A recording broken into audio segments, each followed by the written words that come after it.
Hello friends, welcome back to RJM online classes. RJM education YouTube চ্যানেলের রোজ বিকাল 6টার special primary TET ক্লাসে তোমাদের সকলকে জানাই আরও একবার স্বাগত। তো আজকে আমাদের ক্লাস নাম্বার 3। আমরা যে টার্গেটটা রেখেছি, টার্গেট টেট 2024 পরীক্ষা, সেই পরীক্ষার কথা মাথায় রেখেই আমাদের এই ক্লাসটা প্রত্যেক দিন বিকাল 6টা থেকে কিন্তু চলছে, যেখানে আমরা এখন শিশু মনস্তত্ত্ব নিয়ে আলোচনা করছি। কারণ শিশু মনস্তত্ত্ব অ্যান্ড পেডাগজি থেকে গত বছর অর্থাৎ প্রাইমারি টেট 2023 পরীক্ষাতে যেই ধরনের যেই লেভেলের কোয়েশ্চেন এসছে সেটা কিন্তু তোমরা প্রত্যেকেই দেখেছো, এবং সেই লেভেলটা মেনটেন করে কিন্তু প্র্যাকটিস করতে হবে, এবং সেই রকমের আরও বেশি যত বেশি প্রশ্ন অনুশীলন করা যাবে ততই তোমাদের কিন্তু সুবিধা হবে আসন্ন প্রাইমারি টেট পরীক্ষা 2024-এ। তো শুরু করছি। আজকে সেটা প্রথম প্রশ্ন রাখছি। আজকে সেটা প্রথম প্রশ্ন তোমরা দেখো কি বলেছে। বলেছে নিম্নলিখিত বিবৃতিগুলি পড়ো এবং সঠিক বিকল্পটি বেছে নাও। যারা 2023 টেট পরীক্ষা দিয়েছো বা যারা প্রশ্নপত্র দেখেছো তারা কিন্তু জানো এই ধরনের প্রশ্ন কিন্তু 2টা কি 3টা কোয়েশ্চেন দিয়েছিল এবার, ঠিক আছে? তো বলছে নিম্নলিখিত বিবৃতিগুলি পড়ো এবং সঠিক বিকল্পটি বেছে নাও। বিবৃতি আর একটা কারণ দিয়েছে। বিবৃতিটা কি আছে এতে পড়ে নিচ্ছি। শিক্ষার্থীদের মধ্যে সমালোচনামূলক চিন্তাভাবনাকে সহজতর করতে শিক্ষকদের উচিত বিভিন্ন পরিস্থিতিতে ভিন্ন দৃষ্টিভঙ্গি তাদের কাছে তুলে ধরা। ভিন্ন দৃষ্টিভঙ্গি বলতে মানে যেটা আমরা বলি ডাইভারজেন্ট যে আমাদের ভিউ, সেই রকম দৃষ্টিভঙ্গি তুলে ধরা। আর রিজন বা কারণটা কি দিয়েছে, শিক্ষার্থীরা বিভিন্ন আলোচনায় কথোপকথনে নিযুক্ত হওয়ার সঙ্গে সঙ্গে তাদের সমালোচনামূলক এবং সৃজনশীল চিন্তা ক্ষমতাকে বাড়িয়ে তোলে। ঠিক আছে, তো এখানে আমাদের বলতে হবে কোনটা সঠিক। অপশন নাম্বার এতে রয়েছে বিবৃতিটি সত্য কিন্তু কারণটি মিথ্যা। বিবৃতিটা কোনটা? এটা যে শিক্ষার্থীদের মধ্যে সমালোচনামূলক চিন্তাভাবনাকে সহজতর করতে শিক্ষকের উচিত বিভিন্ন পরিস্থিতিতে ভিন্ন ভিন্ন দৃষ্টিভঙ্গি। এটা অবশ্যই সত্য কথা, কারণ টিচারকে কি করতে হবে, স্টুডেন্টসদের ব্যক্তিগত চাহিদা অনুযায়ী তাদের শিক্ষার লেভেল অনুযায়ী তাদেরকে কিন্তু মোটিভেট করতে হবে, ভিন্ন ভিন্নভাবে তাদেরকে সেই সমস্ত প্রবলেম সলভিংয়ে এনকারেজ করতে হবে। আর কারণটা কি বলছে, শিক্ষার্থীরা বিভিন্ন আলোচনার কথোপকথনে নিযুক্ত হওয়ার সঙ্গে সঙ্গে তাদের সমালোচনামূলক এবং সৃজনশীল শিক্ষা ক্ষমতাকেও বাড়িয়ে তুলতে হবে। এটাও ঠিক। তাহলে এ এবং আর দুটাই কিন্তু সত্যি। তাহলে এখানে অপশন নাম্বার এটা আমাদের হয়ে যাচ্ছে ভুল। অপশনে বলছে বিবৃতি এবং কারণটি সত্য কিন্তু বিবৃতির সঠিক ব্যাখ্যা কারণটি নয়। এটা একটু দেখে নিই, বিবৃতি কোনটা এটা। তাহলে বিবৃতির সঠিক ব্যাখ্যা কারণটা না, মানে এই যে লাইনটা এখানে বলেছে এটার ব্যাখ্যা এটা নয় বলেছে। ঠিক আছে, কিন্তু দেখো তুমি এই দুটোর সঙ্গে কিন্তু পরস্পর সম্পর্ক রয়েছে দুটো কথার মধ্যেই। ঠিক আছে, আমি যদি এইটাকে একটা বিবৃতি বলি তাহলে এইটাকে কিন্তু তার ব্যাখ্যা বলা যেতে পারে। সো এখানে অপশন নাম্বার ডিতে দেখো তাই কিন্তু বলেছে যে এখানে কারণটি হলো বিবৃতির সঠিক ব্যাখ্যা। সো অপশন নাম্বার ডি হচ্ছে এখানে কারেক্ট আনসার। এইভাবেই কিন্তু কার্যকরণ আলোচনা করে করতে হবে, এবং এই টাইপের প্রশ্ন এই বছর প্রাইমারি টেট পরীক্ষাতেও আসবে। ঠিক আছে, লাস্ট টাইম টেট পরীক্ষাতে এই ট্রেন্ড প্রথম দেখা গেছে। নেক্সট বলেছে শৈশবকালের সামাজিকীকরণে বা সোশিয়ালাইজেশনে ড্যাশ সংস্থাগুলি প্রধানত গুরুত্বপূর্ণ। অন্যদিকে কোন সংস্থাগুলি প্রারম্ভিক বাল্যকালে সামাজিকীকরণে গুরুত্বপূর্ণ? শৈশবকাল, শিশু, তার মানে কি শিশু মানে কি তার মধ্যে কি চলবে, তার মধ্যে প্রি প্রাইমারি এডুকেশনটা চলবে, প্রাথমিকটা চলবে। তাহলে এখানে প্রাইমারি, এই যে দেখো প্রাইমারি আছে প্রথমটাতে। আর তারপরে বলছে প্রারম্ভিক বাল্যকাল। প্রারম্ভিক বাল্যকাল মানে কি টিন এজ বা টিন এজের আগের টাইমটা বা টিন এজের আগের প্রথম দিকটা, ঠিক আছে? তখন কিন্তু সেকেন্ডারি সেকশনটা মানে সে তখন কি হবে, হাই স্কুলে উঠে যাবে।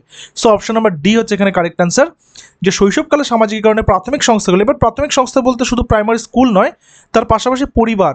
মনে রাখতে হবে একটা বাচ্চার জীবনের সামাজিকীকরণে পরিবার হচ্ছে তার প্রথম সামাজিক যে ইনস্টিটিউট বা সামাজিক যে সংস্থা সেটার মতন কাজ করে থাকে। সো অপশন নাম্বার ডি হচ্ছে এখানে আমাদের কারেক্ট অ্যান্সার। পরের নম্বরে আসি, নাম্বার 3 কি বলেছে, শিখনের জন্য মূল্যায়ন। এই যে তোমরা প্রত্যেকে জানো যে assessment of learning, assessment for learning, যেহেতু জন্য বলেছে তাহলে এটা আমাদের হচ্ছে অ্যাসেসমেন্ট ফর লার্নিং, তাই তো? এবার বলছে যে শিখনের জন্য মূল্যায়নের প্রধান লক্ষ্য কি? শিক্ষার্থীর কর্মক্ষমতাকে একটি মান বা মাপকাঠি দ্বারা তুলনা করা। শিক্ষার্থীর কর্মক্ষমতাকে একটি মান বা মাপকাঠি দ্বারা তুলনা করা। অপশন নম্বর বি, শিক্ষার্থীদের যথাযথ ফিডব্যাক দেওয়া যা তাদের শিখনকে উন্নত করে তোলে। যথাযথ ফিডব্যাক দেওয়া। অপশন নম্বর সি, যেসব শিক্ষার্থী পিছিয়ে পড়া শ্রেণীর অন্তর্ভুক্ত তাদেরকে চিহ্নিত আলাদা আলাদা করে আইডেন্টিফাই করা। অপশন নাম্বার ডি, শিক্ষার্থীদের পারদর্শিতা মূল্যায়ন করা এবং গ্রেড প্রদান করা। দেখো, মনে রাখতে হবে গ্রেড দেওয়া, পারদর্শিতা মূল্যায়ন করা এটা কিন্তু কখনোই শেখার জন্য বা শিক্ষণের জন্য মূল্যায়ন হতে পারে না। আলাদা করে চিহ্নিত করে তুমি কি প্রমাণ করতে চাইছো? আলাদা করে চিহ্নিত করার তো ব্যাপার নেই। অন্তর্ভুক্তিমূলক ক্লাসরুমে তো সবাইকে একসাথে পড়ানোর কথা বলা হয়েছে। আর শিক্ষার্থীর কর্মক্ষমতাকে একটি মান বা মাপকাঠি দ্বারা তুলনা করে, যে তোমার আজকে এ গ্রেডের হয়েছে, বি গ্রেডের হয়েছে, এরকম তুলনা করে। এটা তো করা যাবে না। তাহলে কি হবে? তাহলে বাচ্চাদের মধ্যে একটা কিন্তু প্রবলেম তৈরি হবে একে অপরের সাথে। সো অপশন নাম্বার বিটা হচ্ছে এখানে লজিক্যাল, যে শিক্ষার্থীদের যথাযথ ফিডব্যাক দেওয়া যা তাদের শিক্ষণকে উন্নত করে তোলে। মানে কোনো কোয়েশ্চেন করলো তখন সেটার সঠিক অ্যান্সার দেওয়ার চেষ্টা করা। ঠিক আছে, এবারে আসি কোয়েশ্চেন নাম্বার 4। দেখো কি বলেছে, একটি প্রগতিশীল শ্রেণীকক্ষ মানে প্রোগ্রেসিভ ক্লাসরুম, প্রগতিশীল শ্রেণীকক্ষ বা প্রোগ্রেসিভ ক্লাসরুম, শ্রেণীকক্ষের মধ্যে শিক্ষার্থীদের যে বিষয়ের উপর জোর দেওয়া উচিত তা হলো, প্রগতিশীল শ্রেণীকক্ষের শিক্ষার্থীদের কোন বিষয়ের উপর জোর দেওয়া উচিত? তোমাদের প্রত্যেকের জন্য জানিয়ে রেখে, আমাদের আরজিএম এডুকেশনের সম্পূর্ণ তত্ত্বাবধানে একটি প্রাইমারি টেটের ব্যাচ কোর্স কিন্তু অলরেডি চলছে। তোমরা প্রত্যেকে বা তোমরা যদি যারা যারা এই ব্যাচে ইনক্লুড হতে চাও, তারা আমাদের অফিসিয়াল হোয়াটসঅ্যাপ নাম্বার 9564345236 এই নম্বরে একটা হোয়াটসঅ্যাপ করবে, প্রাইমারি টেট 2024 এই কথাটা লিখে। ঠিক আছে, তোমাদেরকে প্রত্যেককে সেই ব্যাচের ডিটেলস দিয়ে দেওয়া হবে। সেখানে কিন্তু প্রশ্নোত্তর আলোচনা নয়, সেখানে প্রত্যেকটা সাবজেক্টের ডিটেলস ক্লাসেস এবং তার পাশাপাশি পিডিএফ নোটস এবং প্রিভিয়াস ইয়ার্স কোশ্চেন আলোচনা এবং অন্যান্য রকমের সমস্ত রকমের নোটসপত্র কিন্তু সেখানে করানো হচ্ছে এবং ভিডিও ক্লাসের মাধ্যমে সেগুলো অ্যানালাইসিসও করানো হচ্ছে। বলছে একটি প্রগতিশীল শ্রেণীকক্ষের মধ্যে শিক্ষার্থীদের যে বিষয়ের উপর জোর দিতে হবে তা কি? সঠিক উত্তর হচ্ছে সক্রিয় অংশগ্রহণ। আমি বারবার বলি, যেখানে তোমরা দেখবে বাচ্চাটার অ্যাক্টিভ পার্টিসিপেশন রয়েছে সেটাই হবে কিন্তু সঠিক উত্তর। সক্রিয় অংশগ্রহণের মাধ্যমে জ্ঞানের সংগঠন করা। অপশন নাম্বার ডি হচ্ছে আমাদের এখানে কারেক্ট অ্যান্সার। নাম্বার 5, নিচের কোন বিষয়টি হার্ভার্ড, এটা হার্ভার্ড হবে, ঠিক আছে, হাওয়ার্ড গার্ডনার, এখানে হাওয়ার্ড গার্ডনার হবে। হাওয়ার্ড গার্ডনার প্রদত্ত বুদ্ধির বহুমুখী তত্ত্ব, দেখো বহুমুখী তত্ত্বের মধ্যে ইংলিশ নামটা দেখে নেবে, মাল্টিপল ইন্টেলিজেন্স থিওরি। ঠিক আছে, তো বুদ্ধির বহুমুখী তত্ত্বের অন্তর্ভুক্ত নয় কোনটা? তার মানে যেটা অ্যান্সার হবে সেটা বাদ দিয়ে বাকি তিনটা বহুমুখী তত্ত্বের অন্তর্গত। একসাথে দুটো পার্টি এখানে কিন্তু তাহলে কভার হয়ে যাচ্ছে আমাদের। সো বলছে ভাষাগত বুদ্ধি, প্রাক্ষবিক বুদ্ধি, স্থানগত বুদ্ধি নাকি সঙ্গীত সংক্রান্ত বুদ্ধি? কোনটা নয় বলেছে? সঠিক উত্তর প্রাক্ষবিক, প্রক্ষোভ। ঠিক আছে, সেটা কিন্তু নয়, অর্থাৎ যেটা হচ্ছে ইমোশনাল যে বিষয়টা রয়েছে। নেক্সট আসবো নাম্বার 6, আবারও এক ধরনের সেই ধরনের প্রশ্ন বিবৃতি এবং কারণ নিয়ে। এবং বিবৃতি এবং কারণ নিয়ে প্রশ্ন যেহেতু এবছর টেটে এসছে, সেই কারণে এই কোশ্চেনগুলো আমরা রাখার চেষ্টা করছি তোমাদের যাতে করে আলটিমেট সুবিধাই হয়। বলছে জাতীয় শিক্ষানীতি অনুযায়ী, আমরা প্রত্যেককে জানি ন্যাশনাল এডুকেশন পলিসি কবে হয়েছে? 2020, ঠিক আছে। ন্যাশনাল শিক্ষানীতি বা জাতীয় শিক্ষানীতি অনুযায়ী ক্লাস 5 পর্যন্ত সকল শিশুকে মাতৃভাষার শিক্ষাদান করা উচিত, এই কথা বলা হয়েছে। কারণ কি?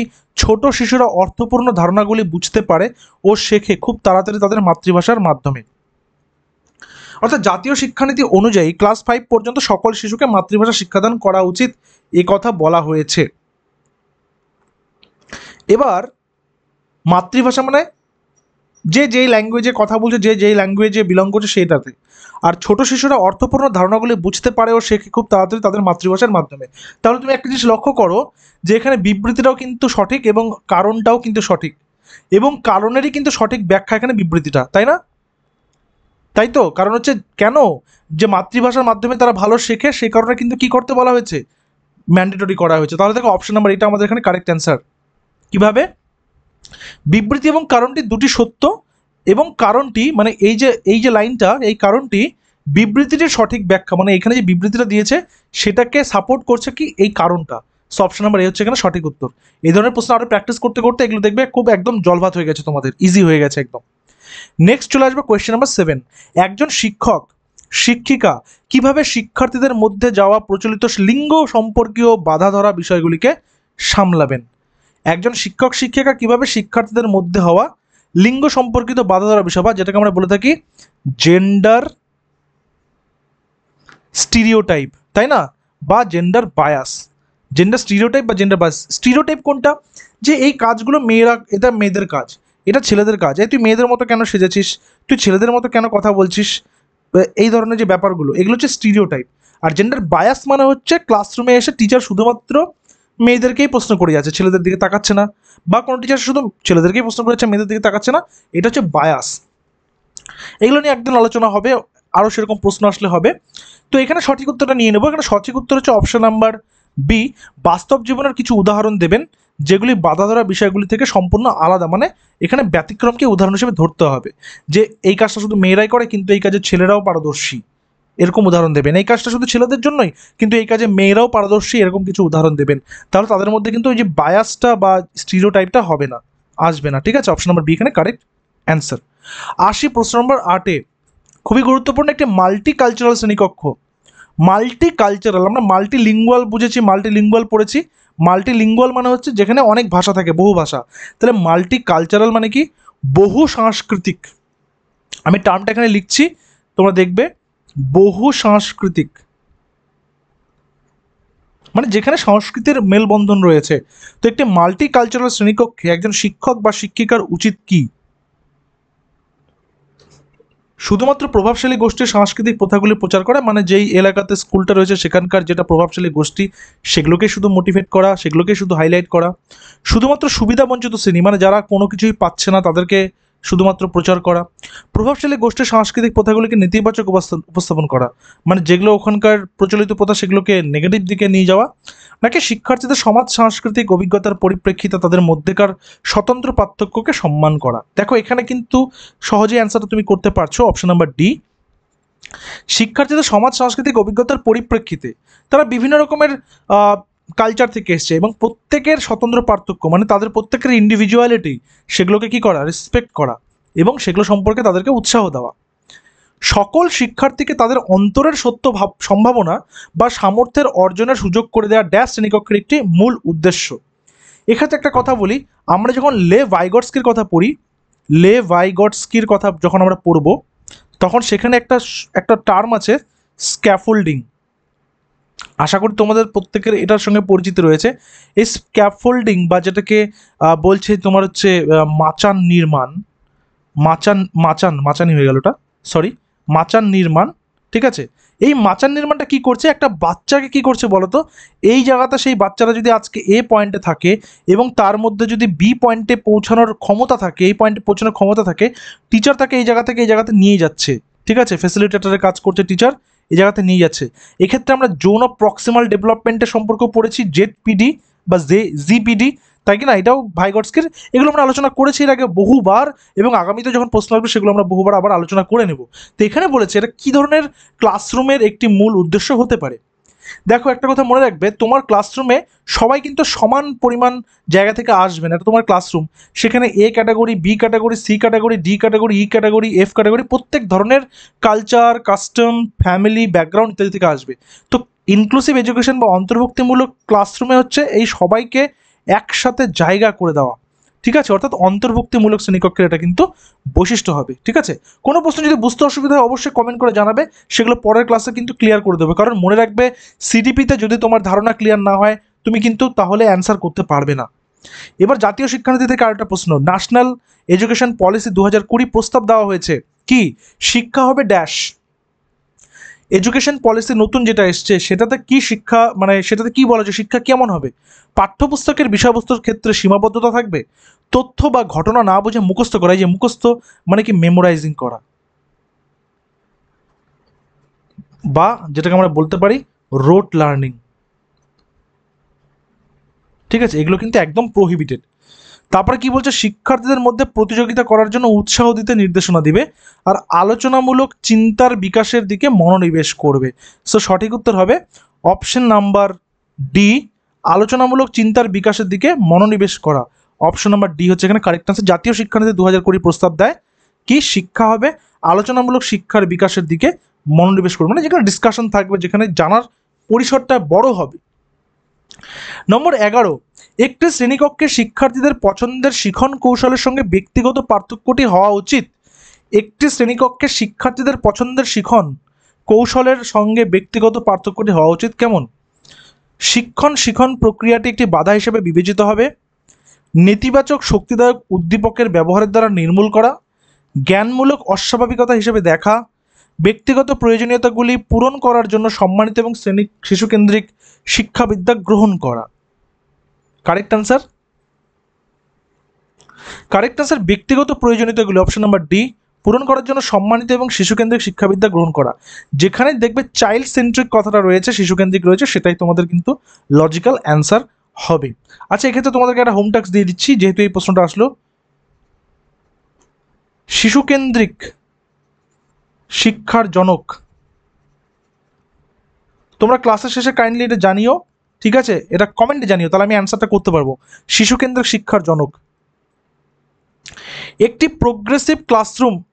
প্রোগ্রেসিভ বা প্রগতিশীল বা প্রগতিমূলক ক্লাসরুমে শিক্ষককে ড্যাশ এবং শিক্ষার্থীকে ড্যাশ হিসাবে দেখানো হয়। প্রোগ্রেসিভ ক্লাসরুমে শিক্ষককে ড্যাশ এবং শিক্ষার্থীকে ড্যাশ হিসাবে দেখানো হয়। জ্ঞানদানকারী শিক্ষক একজন জ্ঞানদানকারী এবং শিক্ষার্থী নিষ্ক্রিয় জ্ঞান গ্রহণকারী। নিষ্ক্রিয়ভাবে তো হবে না, অ্যাক্টিভ থাকতে হবে, তাহলে কাটা এটা। তো শিক্ষক হচ্ছে তথ্যের প্রধান উৎস, আর হচ্ছে ওরা হচ্ছে আজ্ঞাবহ প্রাপক, মানে স্যার যেভাবে বলবে সেটাই মেনে চলবে, এটাও হবে না। তাহলে শিক্ষক সাহায্যকারী, আর শিক্ষার্থী হচ্ছে জ্ঞান বা বোধ গঠনে সক্রিয় অংশগ্রহণকারী। কি বললো?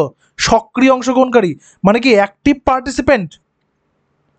আর স্যার কি সাহায্যকারী, মানে কি ফ্যাসিলিটেটর।